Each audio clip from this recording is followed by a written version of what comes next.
कोई दिक्कत नहीं, अगर आज नोट्स हैं भी नहीं तो आप एक नोटबुक निकाल लीजिए, मैं आपको कुछ लिखाऊंगा, समझाता हुआ चलूंगा। बाकी ये बातें फिर नोट्स में आपको मिल जाएंगी, पर उसको समझना जरूरी है पहले for the case of understanding introduction के पॉइंट ऑफ व्यू से। ठीक है जी।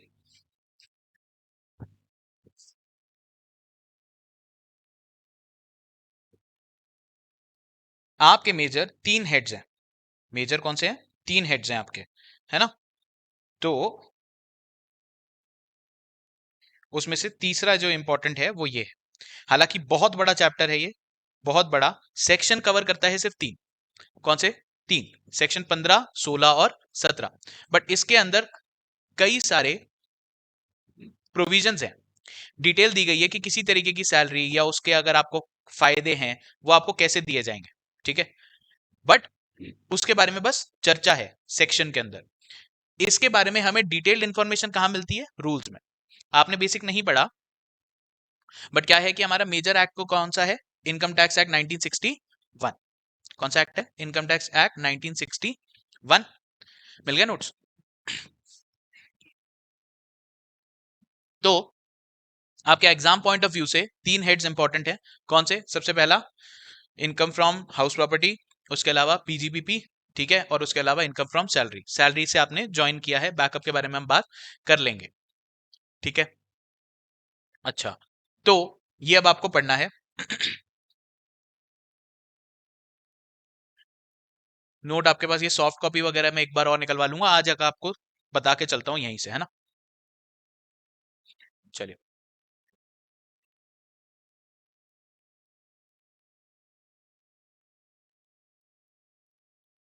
चलिए। तो सबसे पहले तो ये समझिए, इस इस टॉपिक का, इस चैप्टर का या इस सब्जेक्ट का नाम क्या है? इनकम टैक्स है या एक्सपेंस टैक्स है? इनकम टैक्स है या एक्सपेंस टैक्स है? Income tax. तो जिसकी भी इनकम होगी उसके पॉइंट ऑफ व्यू से सोचेंगे कि इसकी टैक्सेबिलिटी किस प्रकार है। ठीक है, एक ही चीज के दो तरीके हो सकते हैं। आपने मुझे, मेरे लिए कुछ काम किया, मैंने आपको कुछ पैसे दिए, तो आपके लिए वही पैसे क्या हुए? इनकम। और मेरे लिए क्या हुआ? एक्सपेंस। यहीं पे इसी तरह से बात आएगी। ठीक है, हेडिंग डालिए इनकम फ्रॉम सैलरी, अगर आप कहीं नोट कर रहे हैं तो। नहीं तो कहीं पे नोट कर लीजिए, डायग्राम है। हम पढ़ने वाले हैं इनकम फ्रॉम सैलरी। ठीक है, इनकम फ्रॉम सैलरी ये कवर होता है between section 15 to 17 of income tax act 1961।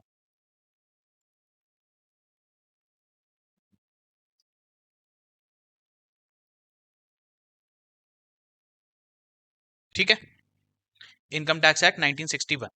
अब होता क्या है, इनकम टैक्स के अंदर आपको सेक्शंस दिए हुए, कोई भी तरह का रूल कि भाई ये टैक्सेबल होगा, ये टैक्सेबल नहीं होगा, इसके बारे में जानकारी कहां मिलेगी? एक्ट, इनकम टैक्स एक्ट में, जो कि कितनी मोटी किताब है। ठीक है, अब वो टैक्सेबल होगा या नहीं होगा वो तो बता दिया एक्ट ने। ये काम होगा कैसे, कैलकुलेशन कैसे होगी, उसका रूल कैसे कैलकुलेशन में लगेगा, ये कहां बताया जाता है? इनकम टैक्स रूल्स में। इनकम टैक्स रूल्स दिए जाते हैं आपको नेक्स्ट ईयर, जो बताते हैं कि कैसे, कि कोई प्रोविजन अगर इनकम टैक्स एक्ट में लिखा हुआ है उसको उसको यूज कैसे किया जाएगा, उसके बारे में कैलकुलेशन कैसे होगी, वो कौन बताएगा? Income tax rules. तो बेसिकली क्या है, सेक्शन तो आपको यहाँ पे 15 से 17, कितने सेक्शन हुए? 3। पीजीबीपी में कितने बढ़ के आए थे? 28 से 44 डी। बहुत सारे सेक्शन थे, टाइम भी इक्वेट हिसाब से लगा। यहाँ तो आपको 3 ही सेक्शन पढ़ने हैं इस हिसाब से, पर समय कितना लगता है तुम्हें भी पता है। तुम्हें भी पता है लगता है समय। क्यों? क्योंकि यहाँ पे सब सेक्शन में, पहली बात तो 15 से 17 के बीच में क्या है? Sub section. और उसके अंदर भी अगर एक किसी पर्टिकुलर पॉइंट के बारे में बात हो कि ये टैक्सेबल है या टैक्सेबल नहीं है, उसको क्रियान्वित कैसे किया जाएगा, उसका प्रोसीजरल पार्ट कहां पे दिया गया है? इनकम टैक्स रूल्स, है ना? जैसे कहते हैं किसी किसी पर्टिकुलर तरीके का एक्सपेंस है, इसका किसी पर्टिकुलर तरीके की इनकम है, तो ये आपकी टैक्सेबल है। पर वो टैक्स कैसे की जाएगी, कौन कौन से रूल्स में की जाएगी, क्या उसकी मैक्सिमम लिमिट है, ये सब चीजें कहां आपको दी गई हैं? प्रोसीजर्स में। तो इसलिए सेक्शन पढ़ते पढ़ते लंबा हो जाता है। अब सिचुएशन समझिए, कैसे हम ये पढ़ के चलेंगे। ये आपके पास में है कंपनी, ठीक है, मान लीजिए ये है टाटा कंपनी, और ये है एक आप, ठीक है, ये आप हैं, और आप दोनों कौन है, एम्प्लॉयर एम्प्लॉय। आप दोनों के बीच में क्या रिलेशन है, एम्प्लॉयर एम्प्लॉय।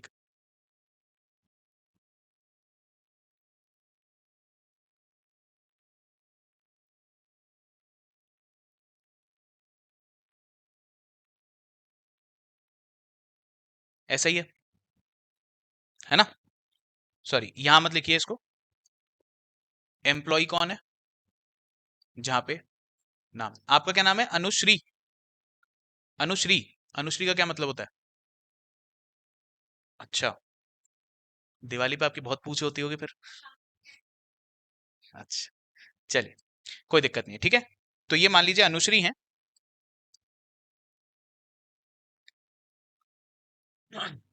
एक बार ऑनलाइन भी देख लेते हैं। हम्म, फिलहाल तो नहीं, आप एक बार ज्वाइन कर लीजिए, ठीक है, चलिए बच्चों, हाँ, तो हम बात कर रहे हैं सैलरी के पॉइंट ऑफ व्यू से, आपकी सैलरी के पॉइंट ऑफ व्यू से, ठीक है। अब होता क्या है, टाटा कंपनी आपकी एम्प्लॉयर है, आप उसकी एम्प्लॉय, है ना, आप इसको क्या देते हैं, आप इसको क्या देते हैं, सर्विसेज, आप अपनी सर्विसेज देते हैं ऐसे, और ये बदले में आपको क्या देता है, सैलरी, देगा कि नहीं, है ना। अब मुद्दा इसी बात का है,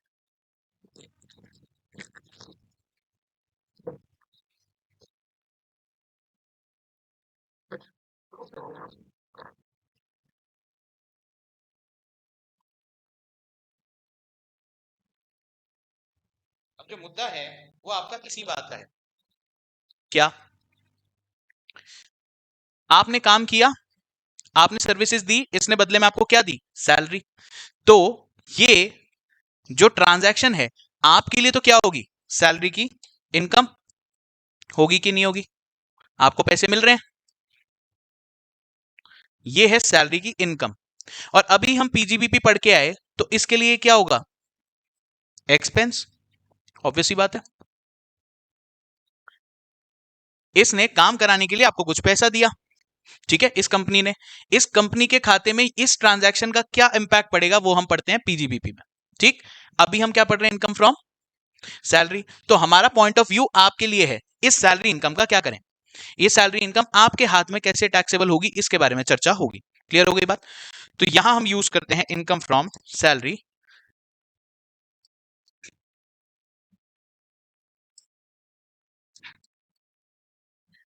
15 to 17, और ये आता है एक्सपेंस का ट्रीटमेंट आएगा नीचे पीजीबीपी में, अगेन मैं क्वेश्चन क्या पूछा था आपसे, अपने सब्जेक्ट का नाम एक्सपेंस टैक्स है या इनकम टैक्स है, इनकम के बारे में बात है, इनकम कुछ कमाने के लिए कुछ खर्चे करने पड़ेंगे तो उसका ट्रीटमेंट कहां होगा, पीजीबीपी में पता चलेगा, पर आपको क्या सीखना है, अपनी इनकम के बारे में, इनकम के ऊपर टैक्स कैसे लगेगा उस बारे में बात है, तो इसके बारे में चर्चा हम करेंगे बाद में, पीजीबीपी सेक्शन 28 से 44 डी, ठीक है।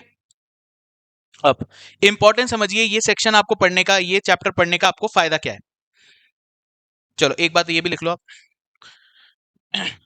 अगर आपके ऊपर, अगर आप ये सैलरी कमा रहे हैं, क्या कमा रहे हैं, ये सैलरी, तो टैक्स जमा करने की लायबिलिटी किसकी है, बताया गया कि पता चला टाटा कंपनी द्वारा एम्प्लॉय अनुश्री ने कुछ सैलरी उठाई है, तो अब इस इनकम के ऊपर टैक्स देने की जिम्मेदारी किसकी, आप ही की, टैक्स कंपनी नहीं पे करेगी, इस इनकम टैक्स को किस तरीके से बोला जाता है, direct tax, direct tax, direct tax मतलब जिसकी लायबिलिटी बनती है वो ही पे करेगा, है ना, तो आपकी लायबिलिटी बनती है क्योंकि आपने इनकम कमाई, अब आप ही को टैक्स देना है, तो आप ही का टैक्स आपको जमा कराना होगा, तो यहां पे लिखेंगे रिस्पॉन्सिबिलिटी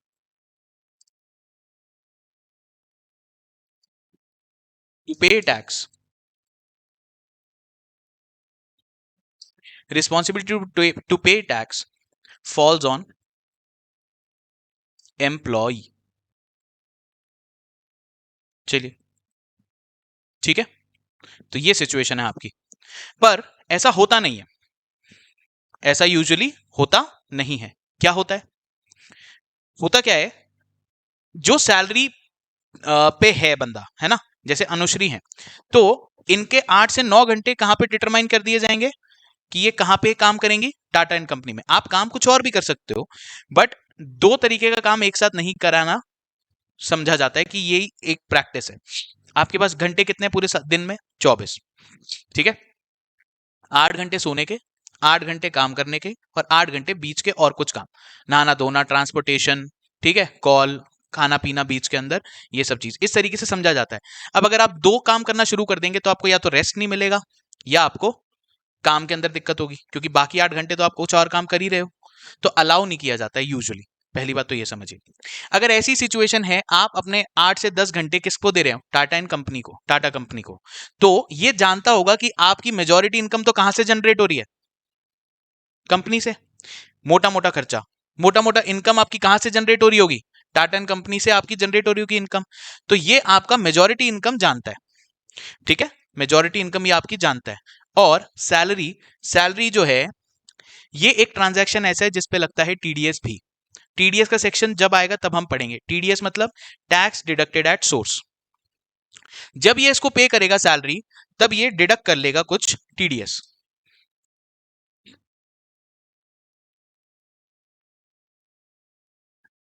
ये क्या करेगा टाटा कंपनी? ये समझ लेगी कि भाई मेजॉरिटी इनकम तो जो अनुश्री की है वो कहां से आ रही है? हमसे। पूरे साल की इनकम मान लीजिए बेसिक एग्जामेशन लिमिट से कम है तो कोई टैक्स काटने की जरूरत नहीं है, एग्जामेशन लिमिट से ऊपर है तो हमें टैक्स काटने की जरूरत है। तो कितना मेजरली टैक्स है वो तो इन्हीं को ही पता है ना, क्योंकि यही तो सैलरी आपको दे रहे हैं। आप एक अग्रीमेंट साइन करेंगे, उसके बाद उनके साथ एसोसिएट होंगे, आपका पीरियड आपका डिटरमाइन होगा कि आप पहले 6 महीने तक काम करेंगे, फिर आपका काम देखेंगे हम, आप सही हो या नहीं हो, छुट्टी का क्या रहेगा, सैटरडे संडे छुट्टी है या सिर्फ संडे छुट्टी है, आप कब से कब तक एक्सपेक्टेड हैं ऑफिस आने के लिए, आने का टाइम है, जाने का टाइम नहीं है, ये सब बातें पहले ही डिस्कस्ड होती हैं। तो इन्हें पता है कि आप कितने अमाउंट पे आए हो, उसके बेसिस पे इन्हें पता होता है। तो ये टीडीएस काट के देते हैं। क्यों? क्योंकि ये जो ट्रांजैक्शन है सैलरी वाला, मैंने आपको पहले भी बताया, लॉजिक ऑफ समथिंग कि उसके ऊपर टीडीएस लग रहा है, ये गवर्नमेंट को ही पता है। ठीक है, यहां मैं आपको समझा सकता हूं एक और लॉजिक, पर उसको अभी थोड़ी देर डिले रखते हैं। बेसिकली होता क्या है कि ये जो सैलरी दे रहे हैं आपको, उसके बीच में आपका कितना टैक्स बनता है वो भी डिडक्ट करके दे देते हैं। तो आपके नाम पे क्या होता है? अनुश्री का एक पैन नंबर होगा, होगा या नहीं?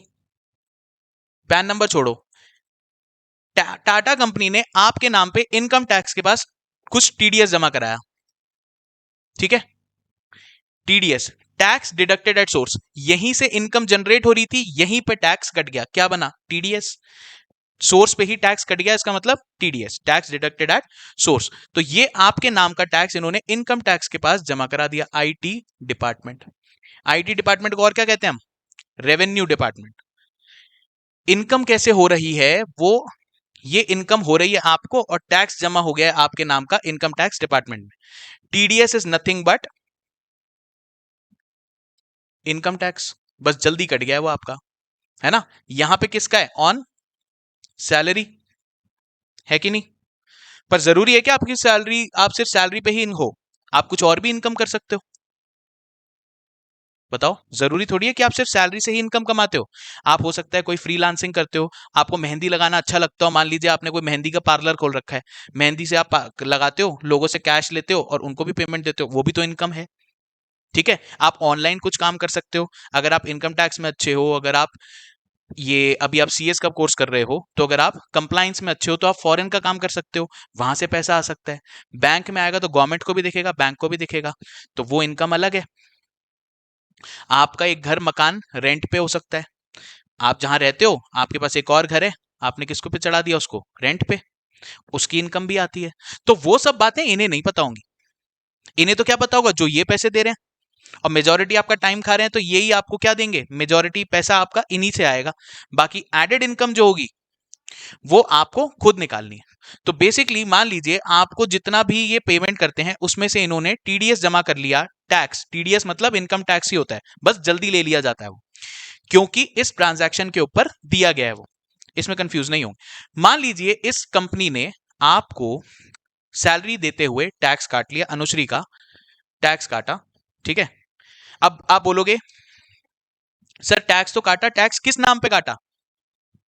अनुश्री नाम की तो बहुत होंगी, अनुश्री नाम की होंगी बहुत, पर आपके पैन नंबर के सिर्फ आप होगे। ठीक है, ये आपका पैन नंबर लेके रखेंगे। ये जब काटेंगे बोलेंगे अनुश्री के पैन नंबर पे मैंने ये जमा कर लिया, तो आपका एक हिसाब जनरेट हो जाएगा कि अनुश्री का 50,000 का टैक्स आ चुका है। क्लियर? कट के आ गया? हो सकता है आपको ऑन रेंट कुछ और इनकम भी हो रही हो। ठीक है, तो ऑन रेंट पे आपको जो इनकम हो रही हो उसके ऊपर आपको 20,000 का और टैक्स भरना है। ठीक है, तो बेसिकली क्या होगा, आपकी टोटल टैक्स लायबिलिटी कितने की आएगी? 70,000 की। तो आप बोलोगे सर 70,000 मेरे को पे करने हैं, बट 50,000 कौन पे कर चुका है पहले ही मेरी तरफ से? कंपनी। तो आप बेसिकली क्या करो, 50 मेरा ऑलरेडी डिडक्टेड है, तो मुझे अब पे कितना करना है एक्स्ट्रा? मुद्दा समझ में आया? इसी तरीके से अपन क्या करते हैं, यूजुअली लोगों की रिटर्न भरते हैं। इस चैप्टर को पढ़ने का फायदा क्या, अगर कल मान लीजिए आप सीएमए बनने के सीएस बनने के बाद में आप जाते हैं कंपनी के अंदर और आपको काम दिया जाता है किस चीज का, सैलरी बनाइए। सैलरी बनाइए, सैलरी बनाने के बाद आपको इन लोगों को पे करना है। तो अगर आपको पता होगा कि कौन सी सैलरी टैक्सेबल होती है, कौन सी सैलरी टैक्सेबल नहीं होती, तभी तो आप ये काम कर पाओगे। उन्होंने बोल दिया आपको इसकी सैलरी बनानी है, तो आपको देखना पड़ेगा ये एग्जेम्पशन लिमिट से ऊपर है क्या, इसको जो पैसा दिया जा रहा है कौन सा वाला टैक्सेबल है, कौन सा वाला एग्जेम्प्ट है, ये तो आपको पता होना चाहिए। तभी तो आप ये काम कर पाओगे कंपनी के अंदर, या नहीं कर पाओगे नहीं तो। दूसरी तरफ अगर आप अपना ऑफिस खोलते हैं, कल सीएस का अपना ऑफिस खोलते हैं और कोई आदमी आपके पास आता है कि आप तो कॉमर्स वाले हैं, सामने वाले को थोड़ी जानकारी होती है कौन क्या काम करता है, पर वो आपसे बोले कि आपने इनकम टैक्स पढ़ा है, मेरी आप क्या कीजिए, रिटर्न भर दीजिए। तो मेजरली इसी तरीके से काम होता है। वो किसी कंपनी में काम करता होगा, उसका एक मेजर इनकम टैक्स टीडीएस के नाम पे जमा होगा किसी और के पास, ठीक है, इनकम टैक्स के पास, और उसके पास में कुछ रेंटल इनकम होगी, कुछ इन्वेस्टमेंट करे होंगे उसने एफडी में, म्यूचुअल फंड में, शेयर मार्केट में, ठीक है, खरीद बेच करने के बाद में उसका कुछ और इनकम आई होगी। तो आपको अगर बोले कि आप इसकी रिटर्न फाइल कीजिए, तो कैसे करेंगे, टीडीएस उसका जमा है, सही जगह पे उसकी इनकम फ्रॉम सैलरी भरनी है आपको, वो पता होना चाहिए आपको, पहले प्रोविजन पता होंगे तो आपको समझ में आएगा कौन सी चीज कहां जानी है, और उसके बाद जितना उसका एडिशनल टैक्स बनता है वो पे करके आप उसकी छुट्टी करेंगे। क्लियर हो गई बात, इंपॉर्टेंट समझ में आ गई? तो अच्छा सर ऐसा भी तो हो सकता है कि मैंने टीडीएस ज्यादा बोल दिया कटवाने के लिए, क्योंकि क्या होता है अकाउंट्स डिपार्टमेंट से बात होती है आपकी, वो आपसे पूछेंगे सर आपको इनकम टैक्स कितना कटाना है, तो आप उससे बात करके चलते हैं, वो आपके हिसाब से काटता है ना, अज्यूम करके चलता है। मान लीजिए कल आपका 50,000 का टीडीएस कटा हुआ है और आपकी टैक्स लायबिलिटी और कम आ गई, आपकी टैक्स लायबिलिटी और कम आ गई, तो क्या होगा, तो आपको मिल जाएगा रिफंड। मान लीजिए 50,000 की आपकी इन टीडीएस कटा हुआ है, आपके नाम का टैक्स कटा हुआ है, पर आपका टैक्स बनता ही कितना था, 30,000, तो 50,000 आप क्या पहले ऑलरेडी जमा करा चुके हैं, तो आप बोलेंगे 20,000 का रिफंड मिल जाए आपको। आप क्या बोलेंगे, एक रिटर्न फाइल करेंगे, अपनी रिटर्न फाइल करेंगे इनकम टैक्स डिपार्टमेंट के पास, बोलेंगे मेरे नाम का 50,000 का टाटा एंड कंपनी ने जमा कर रखा है, पर मेरी लायबिलिटी बनती कितने की है, 30 की, तो मुझे 20 का आप क्या कर दीजिए, रिफंड। और रिफंड पहले पुराने जमाने में बहुत बड़ी बात हुआ करती थी, अगर आता तो डाकिया को मिठाई खिलाई जाती थी कि आप रिफंड का हमारा मनी ऑर्डर लेके आए, है ना। मैंने भी पार्टी खा रखी है, किसी की रिफंड लिया था मैंने, करवाया था किसी का, तो उन्होंने बोला अरे आपने हमारे को करवाया तो ये लो लड्डू खाओ, बड़ी खुश हुई थी वो लड़की। 4,000 का रिफंड बनाया था मैंने उसका, 4,000 का। उसने ज्यादा जमा करवा दिया था, तो मैंने रिटर्न उसकी फाइल की, तो मेरा सामने की पॉइंट है इसलिए बता रहा हूँ। ठीक है जी, तो ये एक इंपॉर्टेंट पार्ट है, रिफंड आपको मिल जाएगा अगर टीडीएस, क्योंकि ये क्या होता है, ये फिक्स रेट पे जाता है, टीडीएस जाता है फिक्स रेट। चलिए इतनी बात समझ में आ गई आपको। अब सैलरी, जी जी, हालांकि सैलरी वाला जो होता है वो ऑन द बेसिस ऑफ, ये अकेला है जो स्लैब रेट के हिसाब से कटता है, इसकी बात हम जब टीडीएस करेंगे तब करेंगे। अकेला सैलरी ऐसा सेक्शन है अंडर सेक्शन 192 ए, जहां पे स्लैब रेट के हिसाब से कटता है, अभी दिमाग नहीं लगाएंगे उस पर, है ना। चलो अब आप बोलोगे सर हमने क्या बात करी है, इनकम टैक्स जो है वो 5 तरीके के हेड्स पे बात करता है, ठीक है। इनकम टैक्स आइडेंटिफाई करता है कि आप 5 तरीके से इनकम कमा सकते हैं, और उन सब के लिए अलग अलग बातें हैं, अलग अलग सेक्शन अपने दे रखे हैं, अलग अलग चैप्टर्स हैं। जैसे अभी हम क्या पढ़ रहे हैं, इनकम फ्रॉम सैलरी। 5 हेड्स हैं, ठीक है। कौन कौन से?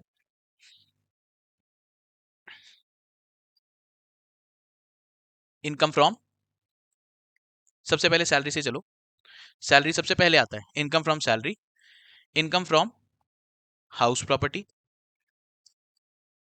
हाउस प्रॉपर्टी का मतलब, ये नए बच्चे को बता रहा हूं, हाउस प्रॉपर्टी मतलब अगर आपकी कोई रेंट की इनकम है तो, ठीक है। आपके पास हाउस प्रॉपर्टी है, उसमें कोई रहता है, वो आपको रेंट पे करता है, तो इनकम फ्रॉम हाउस प्रॉपर्टी में वो देखा जाएगा।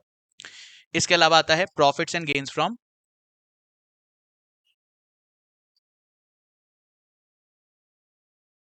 Business and profession. अगर आप सामान खरीद बेच करते हैं या प्रोफेशनल सर्विसेज देते हैं, तो उसके प्रॉफिट्स एंड गेन्स कहां टैक्स किए जाते हैं? पीजीबीपी में, पीजीबीपी, ठीक है। इसके अलावा एक आता है, अगर आपने अपना कोई असेट बेचा, इनकम फ्रॉम कैपिटल गेन।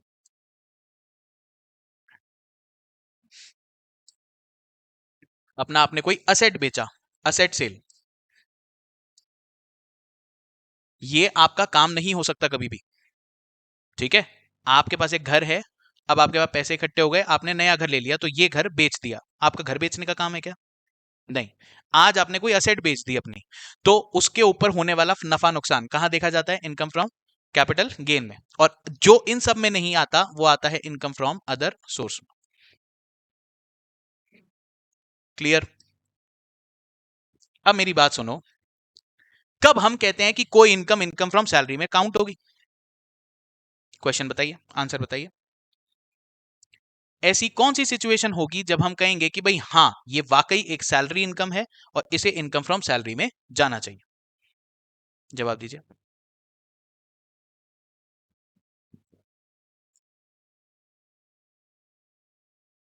और कुछ सवाल जवाब आपके सामने है, और आगे आओ।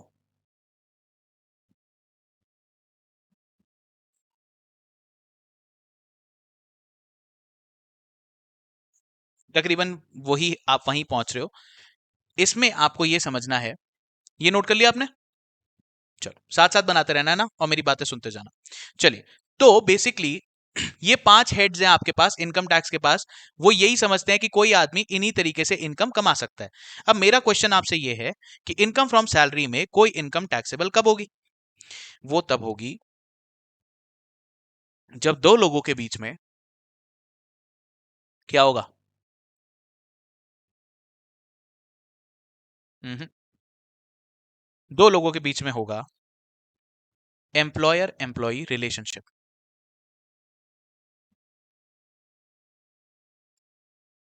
एक एम्प्लॉयर होगा, दूसरा उसका होगा एम्प्लॉय। ये देखना बड़ा जरूरी है।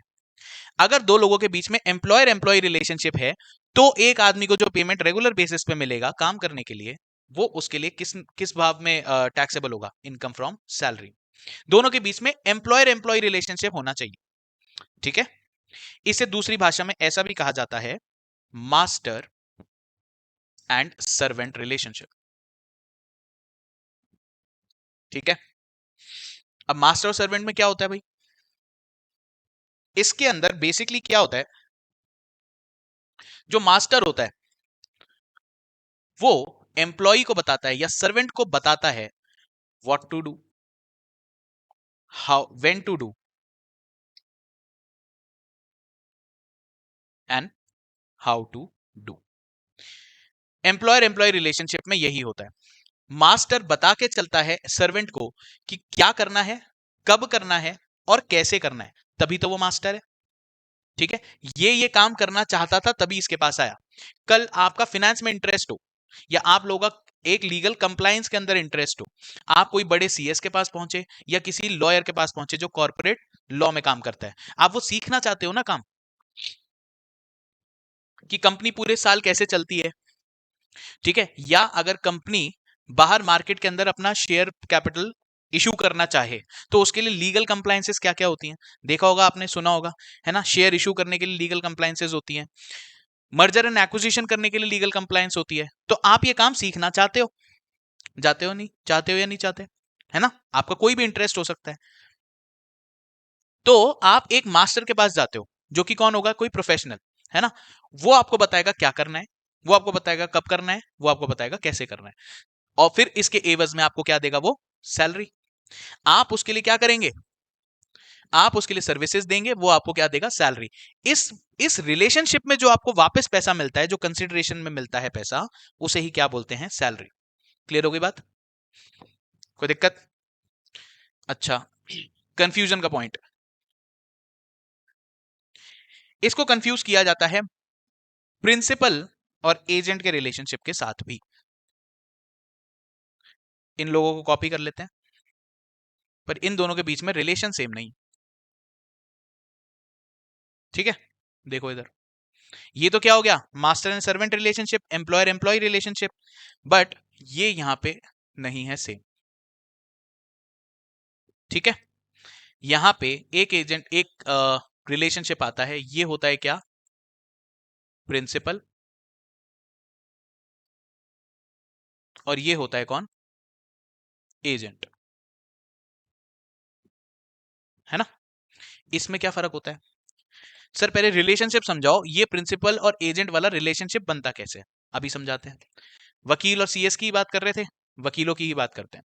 मान लीजिए आप हो, आपको किसी तरीके का कंपनी का एक काम है सिविल कोर्ट में, सिविल कोर्ट में कुछ काम है, किसी तरीके का आपको फॉर्म फाइल कराना है, या किसी तरह की लीगल कंप्लायंस, जो लीगल कंप्लायंस है, जो आपको कोर्ट में जाके करनी होगी।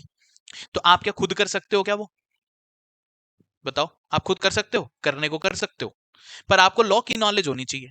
आपको लॉ की नॉलेज है क्या, नहीं। जब तक आपके पास कोई डिग्री नहीं है, माना नहीं जाएगा कि आपके पास लॉ की नॉलेज है।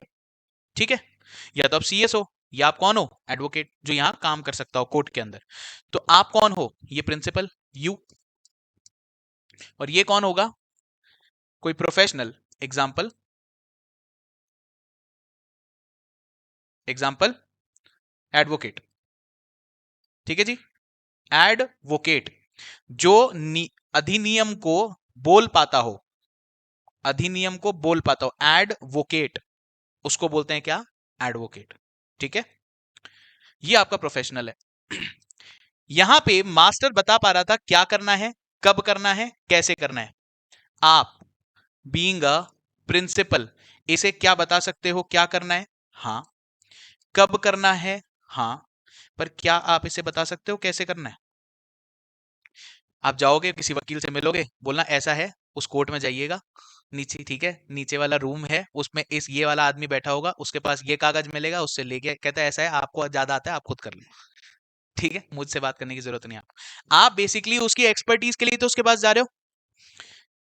ऐसी सिचुएशन में आप कभी भी उसे हाउ नहीं बता सकते। जब आप प्रिंसिपल हाउ नहीं बता सकते, तो आप बनते हो प्रिंसिपल, ये बनता है आपका एजेंट।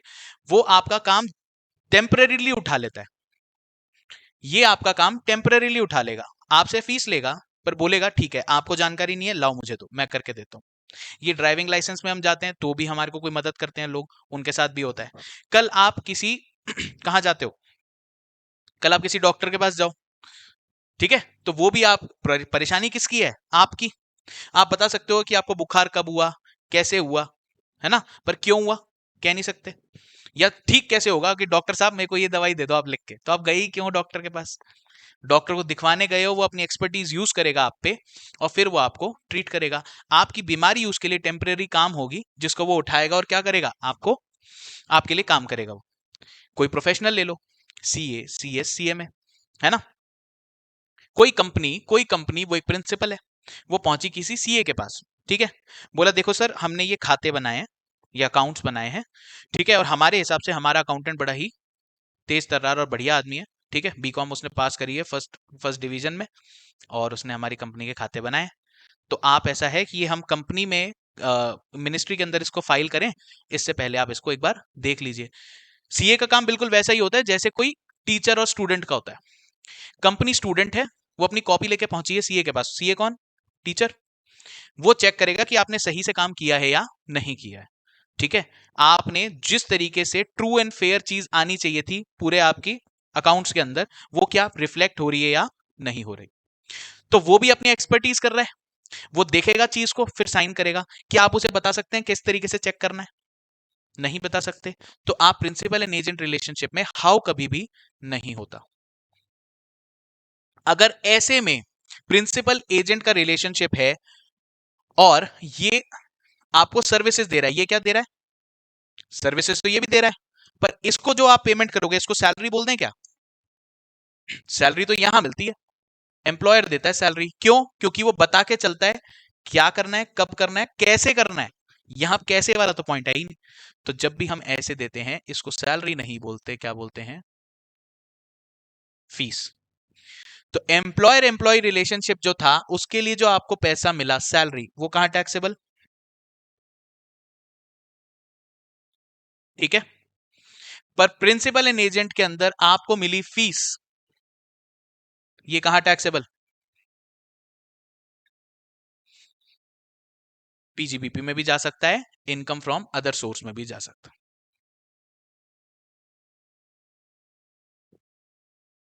हो सकता है अगर आप फ्रीलांस में काम करते हो। ठीक है, ये आपको समझना होगा। ठीक है, तो इनकम फ्रॉम सैलरी के अंदर कोई इनकम को आपको अगर टैक्सेबल कराना है तो वो इनकम फ्रॉम सैलरी से जाता है। ठीक है, बीच में क्या होना चाहिए? Employer employ relationship. आपको आपका मास्टर व्हाट व्हेन और हाउ सब बता के चलेगा। ठीक है, तो ये एक इंपॉर्टेंट पार्ट है। इसका डायग्राम बना दो, फिर मैं लिखवाता हूं आपको ये सब बातें। चलिए, चलो इसी बात को एक्सटेंड करते हुए आगे सुनते हैं, सोचते हैं। एमपी और एमएलए होते हैं, सांसद और विधायक। इन्हें भी सैलरी मिलती है। सैलरी मिलती है। इनको क्या, मैं इनकम फ्रॉम सैलरी मिलती है, ठीक है ना, विधायक और सांसदों को। इनके मालिकों का नाम बताइए, इनका मास्टर कौन है? नहीं है कोई, तो फिर सैलरी किससे पा रहे हैं ये? गवर्नमेंट से। गवर्नमेंट कौन है? एम्प्लॉयर एम्प्लॉय रिलेशनशिप मैं आपको एस्टैब्लिश कराने की कोशिश कर रहा हूं। क्या गवर्नमेंट इनको बताती है विधायकों के या सांसदों को कैसे काम करना है? नहीं। गवर्नमेंट भी एग्जैक्टली एक पार्टी जाके तंत्र संभालती है, पर तंत्र तो अपने आप में ही चल रहा है। आज हमें बीजेपी पसंद आई तो बीजेपी की सरकार है, कल कांग्रेस पसंद आएगी, सरकार चेंज हो जाएगी। और उन्हीं के रिप्रेजेंटेटिव वो लोग हमारे यहाँ आते हैं, हमसे वोट मांगते हैं, हम उन्हें वोट देते हैं। जैसे अब हमारे तो खुद की हैं, भजन लाल जी हैं हमारे, है ना? तो वो हमारे यहाँ के विधायक थे, बिल्कुल सांगनेर हमारी सीट के विधायक हैं वो, जहां हम रहते हैं बिल्कुल वहां के। नए बने और उसको उनको फिर क्या बना दिया गया? सीएम। अब आप ये बताओ कि हम उनके मालिक हो गए क्या? नहीं, वो बोलेंगे हम जनता के सेवक हैं, बट असली में ऐसा है क्या? नहीं है। तो विधायकों की सैलरी, सांसदों की सैलरी, कहने को तो सैलरी है, बट उनका मास्टर कोई नहीं है, वो जस्ट रिप्रेजेंटेटिव है। वो बोलेंगे जरूर कि they are servant of the people, but they are not exactly servant of the people, they are representative of the people. वही रिप्रेजेंटेटिव हैं, वही आपकी सरकार है, और वही सरकार से फिर पैसा भी पाते हैं। तो एम्प्लॉयर एम्प्लॉय रिलेशनशिप कहां बना? कुछ बना नहीं। तो अगर ऐसा है तो फिर उनकी सैलरी इनकम फ्रॉम सैलरी में जानी चाहिए, कौन से हेड में जानी चाहिए बताओ?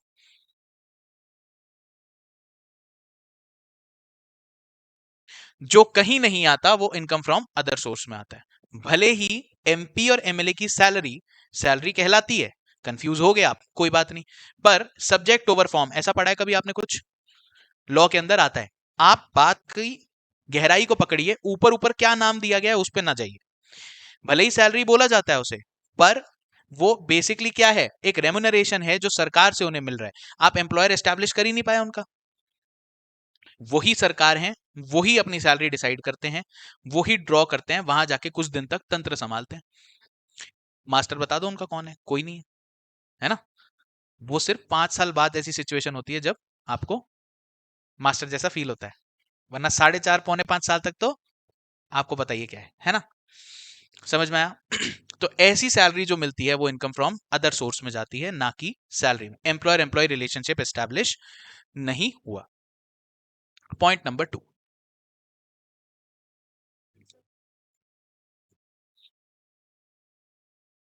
हाँ, हाँ, बात सही है, ये पीजीबीपी में जाना चाहिए, प्रोफेशन है ना,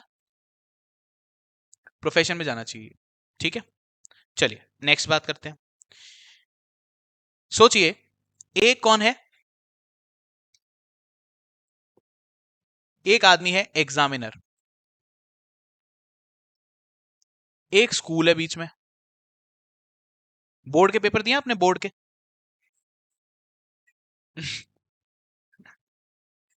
एग्जामिनर है, एक स्कूल है, ठीक है, और ये है कौन? बच्चे, ठीक है। तो इन्होंने क्या करा, इन्होंने इधर एग्जाम दिया, यहां पे एग्जाम की शीट आई और इन्होंने इस एग्जामिनर को भेज दिया। जरूरी है क्या कि आपकी बोर्ड की जो कॉपियां थी वो आपके स्कूल वाले ही चेक करते थे? जरूरी क्या, होता ही नहीं था, वरना तो फिर धांधलेबाजियां हो जाएंगी। बोर्ड का बेसिकली मतलब ही क्या है, कोई आउटसाइडर एग्जामिनर आपकी कॉपी चेक करेगा, ठीक है। ये स्कूल है, ये आप थे, आपके कुछ यहां टीचर होंगे, होंगे, पर ये कंफर्म है ये एग्जामिनर जो चेक करने वाला है वो ये टीचर। तो क्या इन दोनों के बीच में कोई एम्प्लॉयर एम्प्लॉय रिलेशनशिप है? नहीं। तो ऐसा एग्जामिनर जब आपकी कॉपियां चेक करता है तो इसको कुछ एग्जामिनेशन फीस मिलती है, कॉपी चेक करने की फीस मिलती है पर कॉपी। जितनी कॉपियां वो चेक करेंगे, दिमाग लगेगा ना उसके अंदर, कितना गलत है, उन्हें पता भी तो होना चाहिए सही क्या है गलत क्या है। फिर वो बुद्धि लगाते रहेंगे, अच्छा इसने गलत लिखा है काटो उसको, सही लिखा है कितना, कितने हद तक सही दी लिखा है, कितने मार्क्स देने हैं। तो पर एग्जामिनेशन की कॉपी इनको एक फीस पे की जाती है, फीस पे की जाती है, ठीक है। जरूर वो स्कूल तो देगा नहीं, वो तो कौन देगा, बोर्ड देगा। तो जब एम्प्लॉयर एम्प्लॉय रिलेशनशिप नहीं है, इस एग्जामिनेशन फीस जो इस स्कूल से कॉपियां गई हैं, इसको जो ये फीस है, आप सैलरी बोल सकते हो क्या? बोल सकते हो? नहीं बोल सकते, एम्प्लॉयर एम्प्लॉय रिलेशनशिप थोड़ी है। तो कहां टैक्सेबल होगी ये? अदर सोर्सेज में। क्लियर? केस नंबर 2, बोर्ड छोड़ दो आप, बोर्ड के एग्जाम छोड़ दो, यही टीचर आपकी आपका कोर्स कराया, 9th की बात है, आपने एग्जाम दिया, एग्जाम के बाद स्कूल में कॉपी डिपॉजिट हुई, स्कूल ने कॉपी दे दी टीचर को घर ले जाने के लिए, एग्जामिनर भी वही है, टीचर भी वही है, ठीक है। अब इसको कुछ फी पे की गई एग्जामिनेशन की कॉपी चेक करने के लिए, कुछ उनका था, सैलरी तो दी जाती थी अलग बात है, बट फीस और दी जाती थी, फीस और दी जाती थी। अब बताओ इस फी को क्या बोलें, सिर्फ फी या पार्ट ऑफ सैलरी? क्योंकि एम्प्लॉयर एम्प्लॉय रिलेशनशिप है इनके बीच में, है या नहीं है? 9th की कॉपियां चेक हो रही हैं अभी, आप ही के जो एचओडी हैं या आपके भी जो जो पढ़ाते थे, क्लास टीचर थे, वही आपकी कॉपी ले रहे हैं, वही पढ़ रहे हैं, वही चेक कर रहे हैं, तो सैलरी उनकी अलग होती होगी, एग्जामिनेशन की फीस उनको अलग से मिल जाती है। पर क्योंकि इन दोनों के बीच में क्या है, एम्प्लॉयर एम्प्लॉय रिलेशनशिप, इसलिए वो भी एक तरीके की सैलरी ही कहलाएगी, भले ही किसी और नाम से मिलती हो। क्लियर? बोर्ड की एग्जामिनेशन फी एग्जामिनर बाहर का, जिसका एम्प्लॉय जो पेरोल पे नहीं है स्कूल के, जो स्कूल के पेरोल के अंदर नहीं है, एम्प्लॉय के पेरोल पे नहीं है, उनको जो फी पे की जाती है वो तो क्या होती है, इनकम फ्रॉम अदर सोर्स। अच्छा, इनकम की बात हो रही है, स्कूल की बात कर रहा हूं, टीचर की बात कर रहा हूं? टीचर की इनकम किसको हो रही है? तो टीचर के पॉइंट ऑफ व्यू से बात कर रहा हूं, इसके लिए तो बिजनेस का एक्सपेंस है, ठीक है, इसको नहीं सोचना, इसको ही सोचना है, ठीक। अब इसके बारे में सोचना है, क्या एम्प्लॉयर एम्प्लॉय रिलेशनशिप एग्जिस्ट करता है? अगर करता है तो सैलरी, नहीं करता तो इनकम फ्रॉम अदर सोर्स। ऐसा आपने एमपीएमएलए में देखा, ऐसा आपने किस में देखा, टीचर और एग्जामिनर में। एग्जाम्पल नंबर 3, बिजनेस थोड़ी होगा किसी का, डिग्री कौन सी होती है? प्रोफेशन कौन सा होता है, या तो आपने स्पेशलाइज स्टडी करी हो, उसके बेसिस पे आप किसी एसोसिएशन के पार्ट बने, उनका कोड ऑफ एथिक्स, हाँ जी इधर ध्यान देंगे, उनका कोड ऑफ एथिक्स आप फॉलो करें, वो आपको एक डिग्री लगाने के लिए, नाम के आगे लगाने के लिए एक क्या दें आपको, राइट दें, सी ए में आप आगे लगा सकते हैं। उसके अलावा आपको एक मेंबरशिप फी पे करनी हो, ये स्पेसिफिकेशंस होते हैं प्रोफेशन के। ये आप पढ़ते हैं बिजनेस स्टडीज में, what is the difference between business and profession. Business आप खरीद बेच कैसे भी कर सकते हो, उसके लिए डिग्री की जरूरत नहीं है, पर प्रोफेशन के लिए आप मेंटल वर्क ज्यादा करते हैं, आप कोई स्पेशलाइज स्किल ऑफ नॉलेज लेते हैं, उसके बाद उसे सर्टिफाई कराते हैं एक एसोसिएशन से कि हाँ हम आपके मेंबर बनने के लायक हैं। आप अपने बारे में सोच सकते हो ऐसा, है ना। जब आप उनसे सर्टिफाई हो जाते हो तो उन्हीं के कोड ऑफ कॉन्डक्ट कॉन्डक्ट से आप चलते हो, उनके द्वारा एक सर्टिफिकेट आपको इश्यू होता है, आप उनके मेंबर होते हो, मेंबरशिप के अंदर आपका नाम होता है वहां पे, राइट। और आप एक यूज कर सकते हो designation, doctor, CA, CMA, CS, right, lawyer, advocate लिख लेते हैं लोग आगे, इंजीनियर, ठीक है। प्रोफेसर के लिए डिग्री कौन सी है?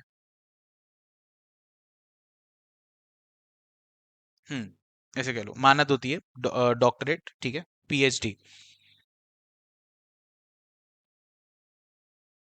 Specialise skill of knowledge. उसके लिए वो फीस चार्ज कर रहा है क्या?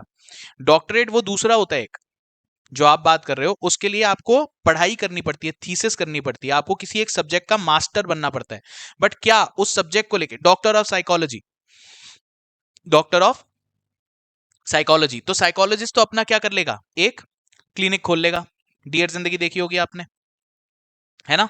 तो साइकोलॉजिस्ट तो आपका मन पढ़ रहा है और उसको इस तरीके की नॉलेज किसी सामने वाले को चाहिए, वो आपका सेशन बुक कर रहा है, तो आप एक उसको क्या दे रहे हो, स्पेशलाइज नॉलेज, ठीक है। बट डॉक्टर ऑफ जियोग्राफी होते हैं, डॉक्टर ऑफ मैथमेटिक्स होते हैं, अब क्या करोगे? सर क्वेश्चन नहीं सॉल्व हो रहा, आओ इधर आओ, बिल करता हूं मैं आपको, है ना। ऐसे थोड़ी होता है। हर किसी डॉक्टरेट को आप नहीं कह सकते हो प्रोफेशनल है, क्योंकि वो जो फील्ड ऑफ स्टडी चुन रहा है उसका मास्टर बनता है वो। Doctor of philosophy, doctor of science, doctor of mathematics बनते हैं, ठीक है। चलिए, को एग्जांपल नंबर 3, एग्जांपल नंबर 3, आप जाते हैं रेस्टोरेंट में खाना खाने, है ना, नहीं जाते क्या? चलिए, ये है एक रेस्टोरेंट,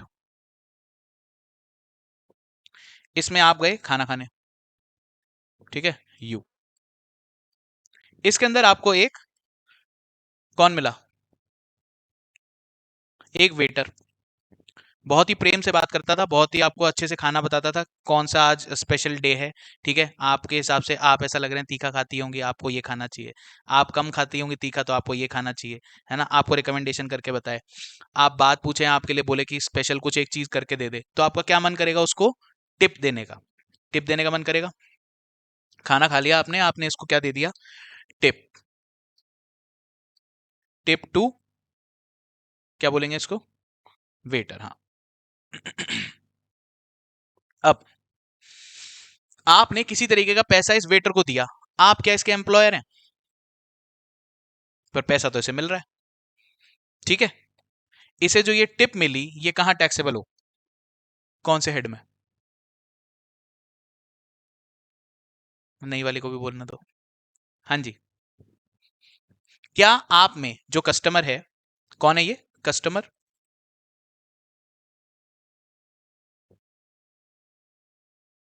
ये कौन है कस्टमर, और ये कौन है वेटर, वेटर हॉस्पिटल के, सॉरी हॉस्पिटल कह रहा हूं, होटल के रंगों में ही रंगा हुआ है ना। तो ये है वेटर। अब आप क्या कर रहे हैं, इसे पे कर रहे हैं, इसे क्या कर रहे हैं, पे, बिल किया आपने, वो तो वेटर होटल के पास चला गया, आपने उसकी सर्विस से खुश होकर उसको पैसा दे दिया, 50 रुपए और दिए, ऐसे वो कितने और कितने कस्टमर से लेता होगा। तो जो उसकी सैलरी है तो है, पर जो आप इसको पे कर रहे हो ये कौन से हेड में जाए, कौन से हेड में टैक्सेबल हो, फॉर द वेटर के पॉइंट ऑफ व्यू से बताइए, कोई हेड है ये? देखो ध्यान से, सैलरी है क्या, आप इसके एम्प्लॉयर हो क्या, नहीं, हट गया ये। इनकम फ्रॉम हाउस प्रॉपर्टी, क्या ये रेंट है, नहीं। क्या ये PGBP है, ये इसका धंधा है, नहीं। एम्प्लॉयर एम्प्लॉय रिलेशनशिप, ये वेटर किसके साथ जुड़ा हुआ है, इस होटल के साथ, तो इसका बिजनेस भी नहीं हो सकता। इनकम फ्रॉम कैपिटल गेन, ये कब होता है, जब ये अपना कोई असेट बेच दे, ठीक है। अगर ये सब नहीं है तो हारे का सारा इनकम फ्रॉम अदर सोर्स हमारा, ठीक है, जो भी यहां नहीं आएगा वो इनकम फ्रॉम अदर सोर्स में जाएगा। पॉइंट नंबर 2, इतनी बात समझ में आ गई।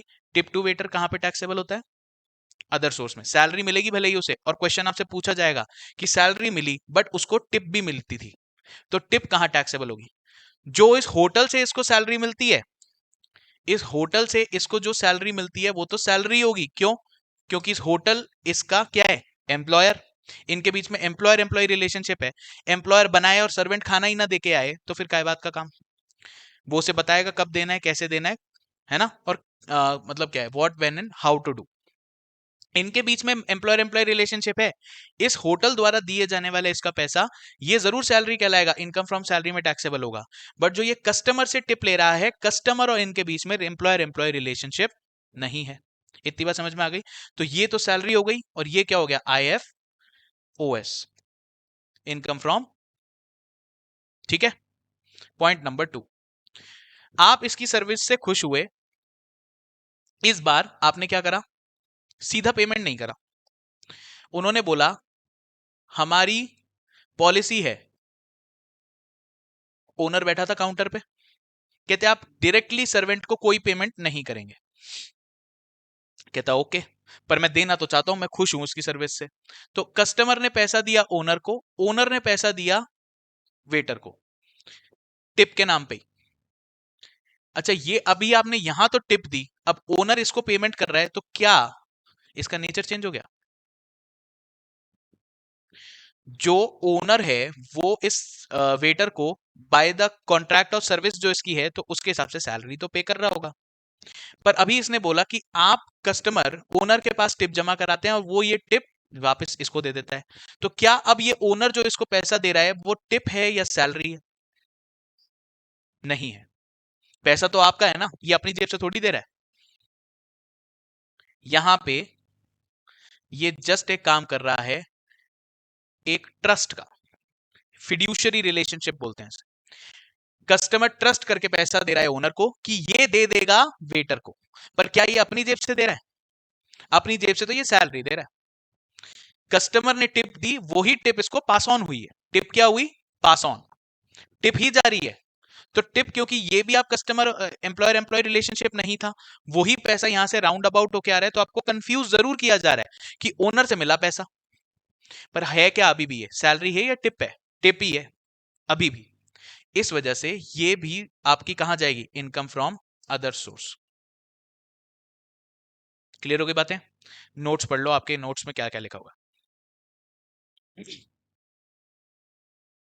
Income from salary, section 15 to section 17। Charging section है सेक्शन 15, चार्जिंग सेक्शन है सेक्शन 15। ठीक है। सेक्शन 16 है डिडक्शंस फ्रॉम ग्रॉस सैलरी, और 17 है कंपोनेंट्स ऑफ सैलरी। सेक्शन 15 में क्या लिखा है भाई? An income will be taxable under the head income from salary, right, if there is an employer employ relationship between two person. यही बताया। ठीक है। It is also known as master and servant relationship. चलिए important notes. Salary receive by MP and MLA, income from other source, क्योंकि इनके बीच में इनका कोई मास्टर नहीं होता, ये खुद ही मास्टर होते हैं, खुद ही रिप्रेजेंटेटिव होते हैं। सैलरी भले ही पाए, नाम सैलरी है, उस पे नहीं जाना, इनका कोई एम्प्लॉयर एम्प्लॉय रिलेशनशिप बीच में नहीं होता। ठीक है। Examinership remuneration is taxable under income from other sources. कौन सा वाला? बोर्ड वाला। जो बोर्ड वाला आपकी कॉपी चेक कर रहा है वो स्कूल का कौन नहीं है?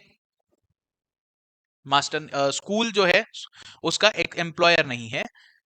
बोर्ड की जो कॉपी चेक कर रहा है उनके बीच में, स्कूल और उनके बीच में एम्प्लॉयर एम्प्लॉय रिलेशनशिप या मास्टर सर्वेंट रिलेशनशिप नहीं होता।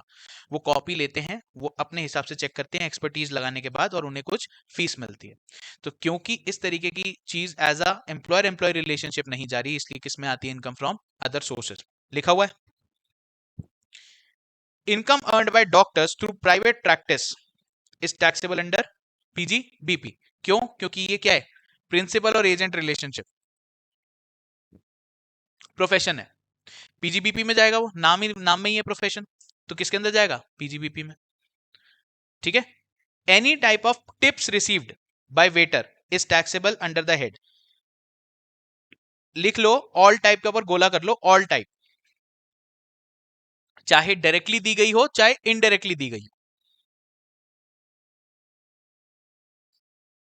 लिख लीजिए डायरेक्ट, वेदर डायरेक्टली और इनडायरेक्टली, लिख लीजिए वेदर डायरेक्टली और indirectly through owner.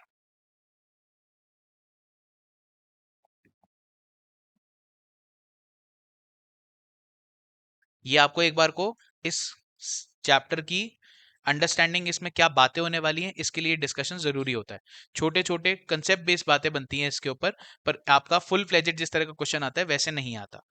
Main practical question हम आगे से शुरू करेंगे, पहले आपको एक बार को अंडरस्टैंडिंग होनी चाहिए सैलरी है क्या। ठीक है, there is no difference between salary and wages. ठीक है, इसको बताता हूं मैं, मार्क कर लेना इसको एक बार। Remuneration receive by director is taxable. अच्छा, ये वाला एग्जांपल रह गया। चलिए, अपनी क्लास तो अभी आज ओवर हो जाएगी अभी तक, है ना। इन दो टॉपिक्स के बारे में अपन बात करेंगे कल। वेजेस के बारे में अभी बात कर सकते हैं। आप कल सीएस बन जाओगे, है ना, और जाके किसी कंपनी में काम करोगे, तो उनसे सैलरी मांगोगे या वेजेस? वेजेस तो सेम तो लिखा है, वेजेस और सैलरी बराबर है। हाँ, तो तुम मांगोगे क्या, वेजेस या सैलरी? वेजेस, सैलरी को हिंदी में क्या बोलते हैं? वेतन। अरे वाह, क्या बात। वेतन वेतन मतलब सैलरी। टैक्स को बोलते हैं कर। कर विभाग। इनकम टैक्स कौन सा होता है? कर विभाग। ठीक है, विभाग इज डिपार्टमेंट। कर मतलब टैक्स, वेतन मतलब सैलरी। अच्छा, वेजेस को हिंदी में क्या बोलते हैं?